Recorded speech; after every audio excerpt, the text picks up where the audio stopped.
হামাসের হামলায় কাঁপল ইসরায়েল, দখলদারদের পালানোর সময় এসেছে।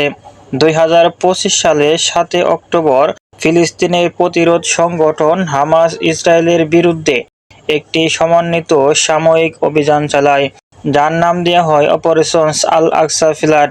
এই অভিযানে হামাস যোদ্ধারা সমুদ্র, স্থল ও আকাশপথে ইসরায়েলদের দখলকৃত ভূখণ্ডে প্রবেশ করে এবং বিপুল পরিমাণ রকেট নিক্ষেপ করে।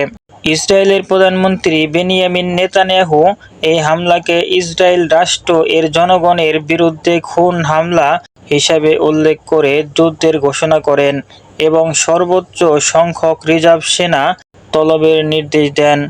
এই পরিস্থিতিতে হামাসের এই হামলা ইসরায়েলের নিরাপত্তা ব্যবস্থার দুর্বলতা প্রকাশ করে এবং দখলদারদের জন্য একটি স্পষ্ট বার্তা দেন। ফিলিস্তিনের জনগণ তাদের অধিকার রক্ষার দৃঢ় প্রতিজ্ঞা।